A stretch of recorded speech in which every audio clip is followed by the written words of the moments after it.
Assalamualaikum warahmatullahi wabarakatuh. Selamat pagi anak-anak.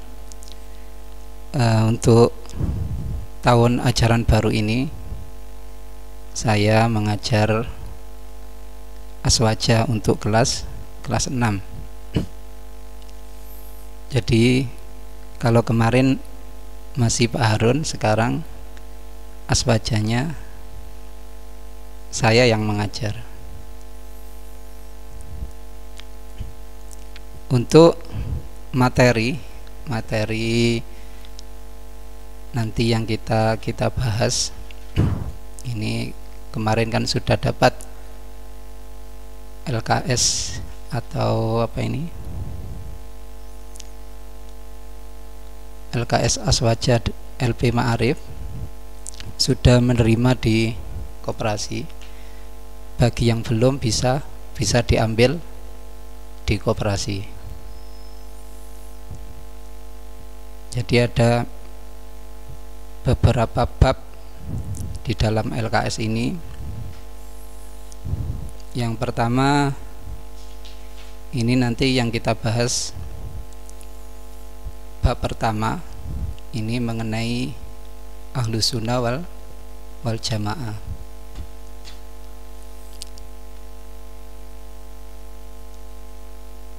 Untuk selanjutnya itu ada beberapa poin mengenai Ahlus Sunnah wal Jamaah sebagai firqah di dalam Islam. Sudah tahu firqah ya? Jadi di situ bisa dilihat di halaman 3 ada poin Ahlus Sunnah wal Jamaah sebagai firqah dalam Islam. Tahu firqah anak-anak? Firqah itu bisa dikatakan golongan. Jadi dalam kita beragama Islam itu nanti ada golongan-golongan, ada aliran-aliran yang mungkin sampean belum dengar. Banyak aliran-aliran nanti, terutama ketika sampean nanti kuliah, banyak aliran-aliran yang mungkin sampean baru tahu. Nah, itu semuanya nanti dikembalikan kepada Al-Quran dan Al-Hadis. Apakah perilaku-perilaku yang kita temui nanti itu tidak sesuai dengan dengan Al-Quran dan Hadis, maka itu termasuk sesat. Berbeda dengan bid'ah. Kalau bid'ah ini nanti ada bid'ah hasanah, ada bid'ah dhalalah. Kalau bid'ah hasanah ini nanti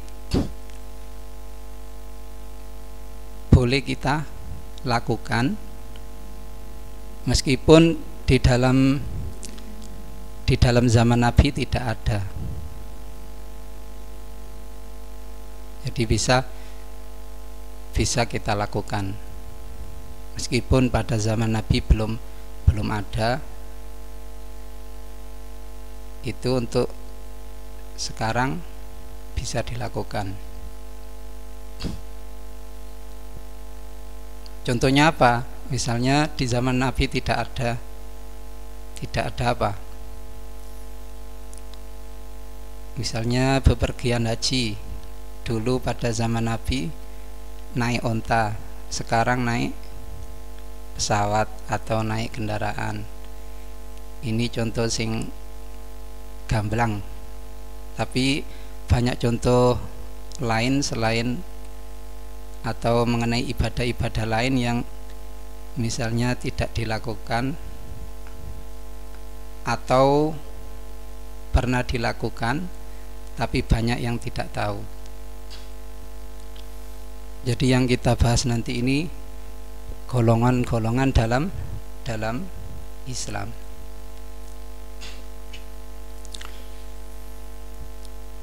Sudah tahu apa itu Ahlus Sunnah wal Jamaah? Kita bahas sekarang ini. Jadi Ahlus Sunnah wal Jamaah ini terdiri dari 3 kata. Yang pertama ahlu. Ahlu ini berarti apa? Keluarga, golongan atau pengikut. Bisa dilihat itu di halaman 3. Jadi ahlu itu keluarga atau golongan atau pengikut. Kemudian as-sunnah atau al-sunnah ini sesuatu yang telah diajarkan oleh Rasulullah Shallallahu Alaihi Wasallam, yang datang dari Nabi berupa perbuatan, percakapan, dan perlakuan Nabi Muhammad Shallallahu Alaihi Wasallam. Jadi ada sunnah di dalam Islam itu, juga ada sunnah yang berhubungan dengan fikih, ada yang berhubungan dengan apa? Akidah atau hadis. Kalau as-sunnah di sini berbeda. Jadi kalau di ilmu fikih, sunnah itu ketika dilakukan mendapatkan pahala, tapi kalau tidak dilakukan ya tidak apa-apa. Tapi yang sunnah ini bukan sunnah yang seperti itu. Jadi al-sunnah di sini ini semua yang datang dari Nabi, baik itu berupa perbuatan atau percakapan atau perlakuan Nabi Muhammad SAW, terus kita ikuti semuanya. Apa yang menjadi istilahnya perlakuan Nabi itu kita contoh, perbuatannya kita contoh. Semua yang ada pada Nabi kita contoh, kita bisa dikatakan ahlus sunnah. Yang ketiga ini kata al-jamaah. Jadi telah disepakati oleh para sahabat dan khulafaur rasyidin. Yang dimaksud dengan jamaah di sini yaitu apa-apa yang telah disepakati oleh para sahabat Rasulullah Shallallahu Alaihi Wasallam. Jadi dengan adanya kesepakatan itu lebih jelas, lebih enak. Bisa dikatakan dengan bermusyawarah itu akan mendapatkan titik temu atau kesepakatan. Jadi tidak ngawur. Sedangkan untuk kita sendiri dari golongan faham keagamaan Nahdlatul Ulama itu juga bersumber dari 4. Yang pertama Al-Quran, kemudian yang kedua As-Sunnah, kemudian yang ketiga itu Qiyas, kemudian yang keempat Al-Ijma'. Ada dalam penggalian sebuah hukum, kita yang berpaham ahli sunnah wal jamaah, lebih khususnya keagamaan NU itu berpegang pada 4 tersebut.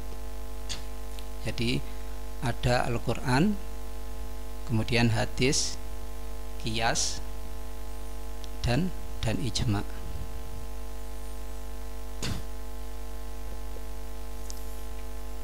Kenapa di sini al-jamaah itu sangat baik?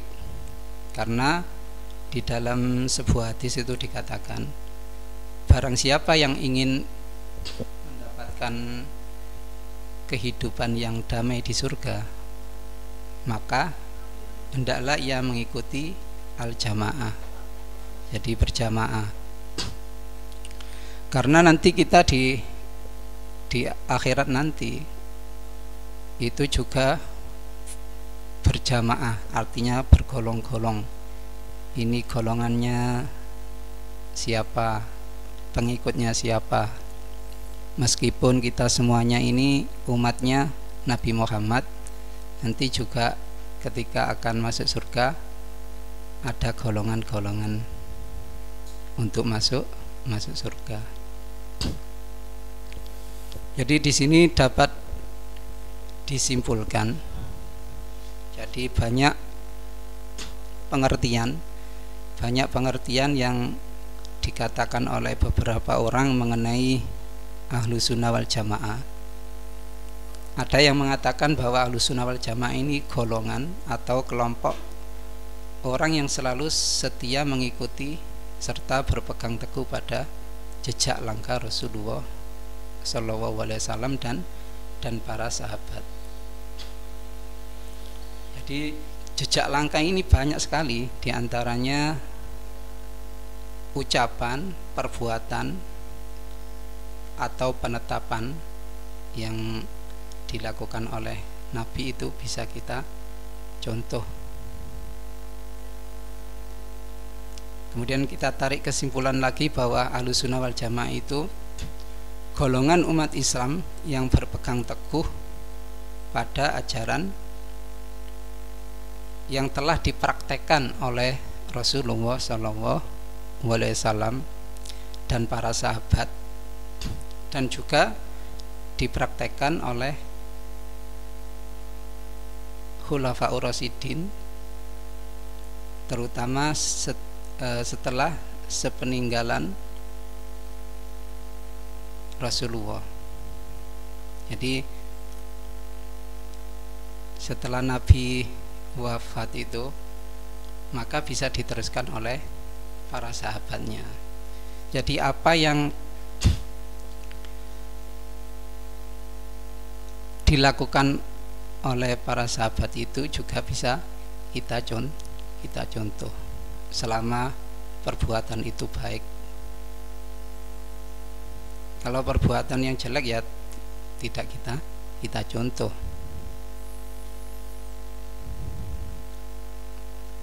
Kalau menurut Kiai Haji Ahmad Siddiq itu mengatakan bahwa Ahlus Sunnah wal Jamaah itu golongan pengikut yang setia pada as-sunnah dan jamaah, yaitu ajaran Islam yang diajarkan dan diamalkan oleh Rasulullah SAW, yang intinya sebenarnya semuanya sama.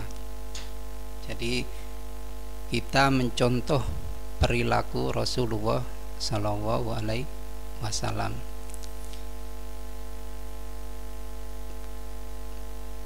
Perilaku itu juga ada ucapan, ada perbuatan, ada isyarat juga. Itu kita contoh, kita tiru, sehingga kita dikatakan Ahlus Sunnah.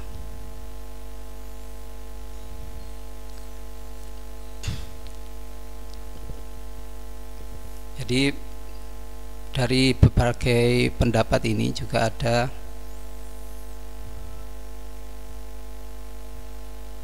kesimpulan yang intinya juga sama. Terus di zaman Rasulullah ini,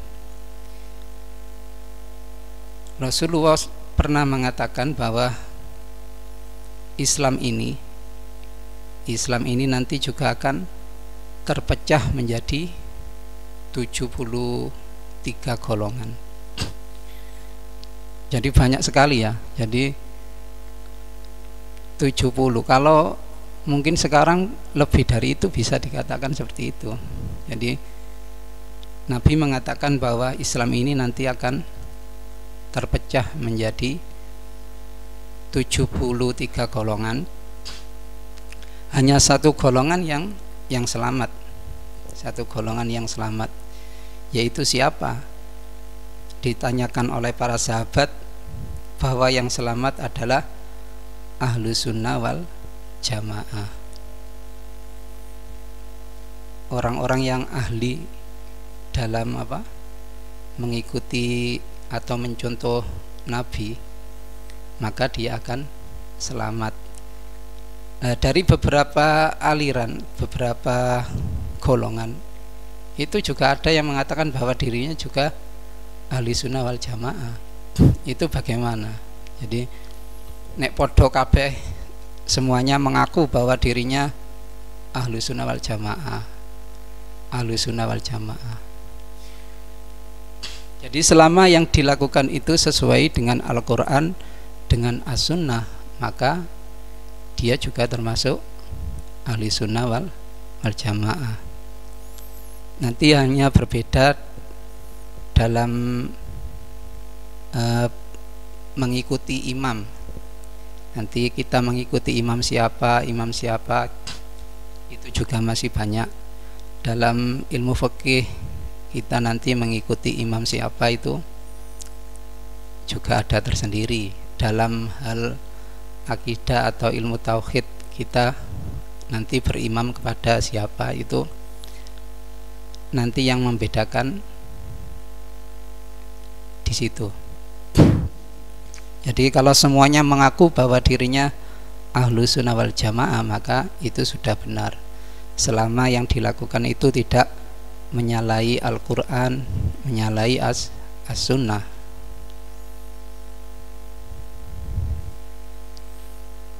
Ketika Nabi mengatakan bahwa yang selamat adalah ahlu sunnah wal jamaah,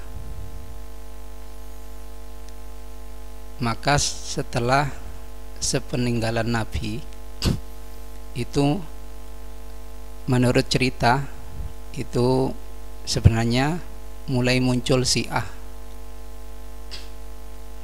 Jadi Syiah di sini, Syiah itu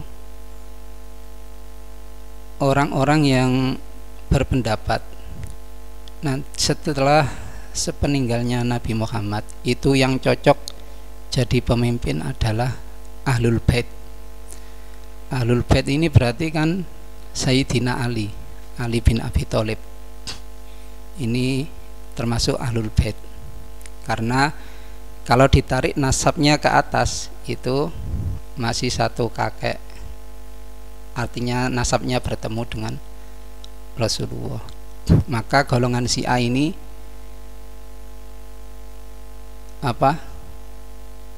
mempunyai pemikiran bahwa yang cocok menggantikan Nabi Muhammad setelah beliau meninggal itu adalah Sayyidina Ali bin Abi Thalib. Tetapi ini secara diam-diam, tidak langsung demo. Kalau sekarang kan langsung demo. Untuk mencari pemimpin langsung gak cocok demo. Jadi pada waktu itu golongan Syiah masih diam, tidak terlalu berontak. Akhirnya dengan kesepakatan kemudian terpilihlah Abu Bakar As-Siddiq, sahabat Nabi. Sebenarnya sama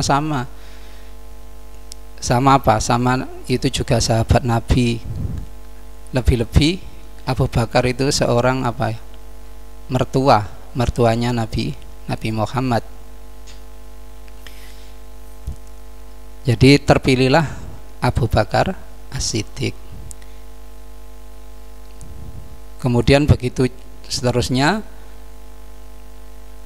Akhirnya setelah Abu Bakar As-Siddiq yaitu sahabatnya Umar bin Khattab.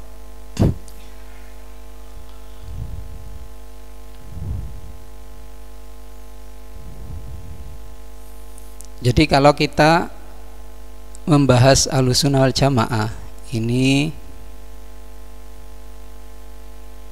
maksudnya adalah kita berimam atau mengikuti golongan Asy'ariyah dan Al-Maturidiyah. Jadi dalam masalah akidah ini kita sebagai orang NU atau orang Ahlussunnah wal Jamaah mengikuti Imam Abu Hasan Al-Asy'ari dan Imam Abu Mansur al-Maturidi. Jadi untuk tugas anak-anak mencari biografi Imam Abu Hasan al-Asy'ari dan Imam Abu Mansur al-Maturidi. Jadi tugas anak-anak nanti pertama mencari biografi Imam Abu Hasan al-Asy'ari dan Imam Abu Mansur al-Maturidi.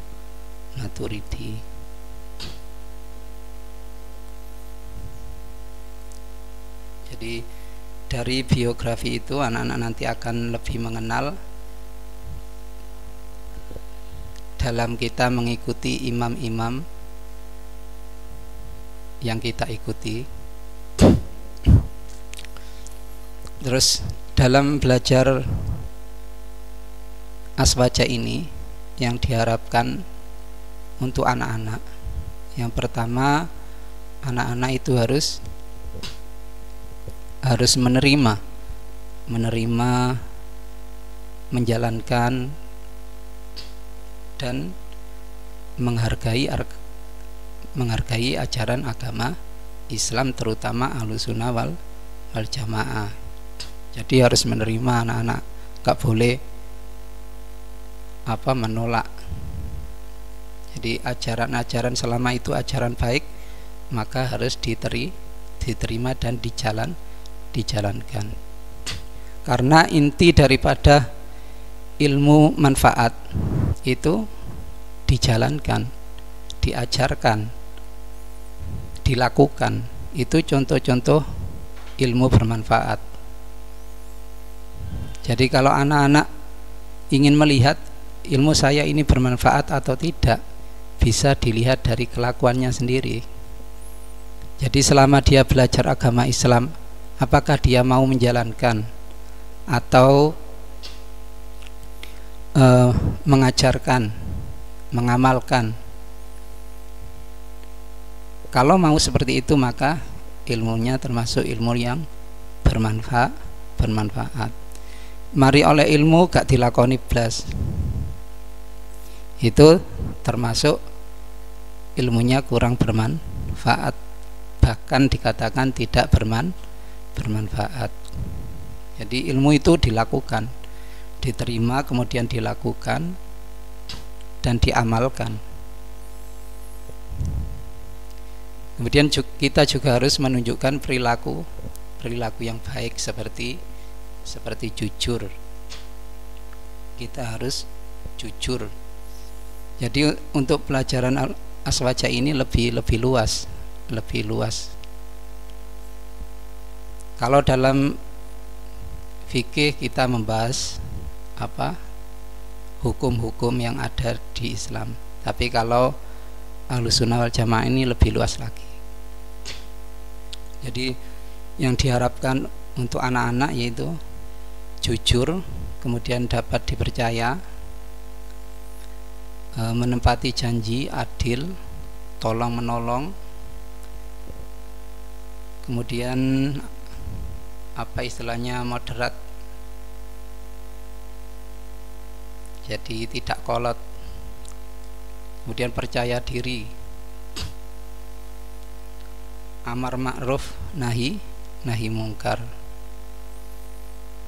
Dalam berinteraksi dengan siapapun, baik itu keluarga atau guru atau temannya, kita harus amar ma'ruf nahi mungkar.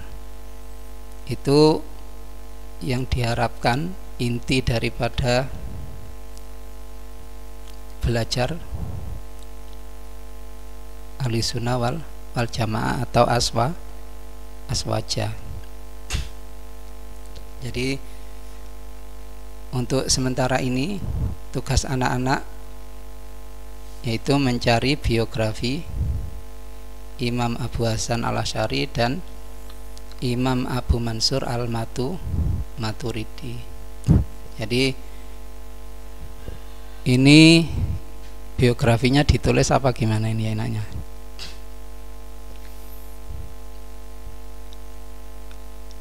Jadi biografi nanti ditulis di kertas folio bisa. Kemudian untuk pengumpulannya nanti menunggu dari pihak sekolah.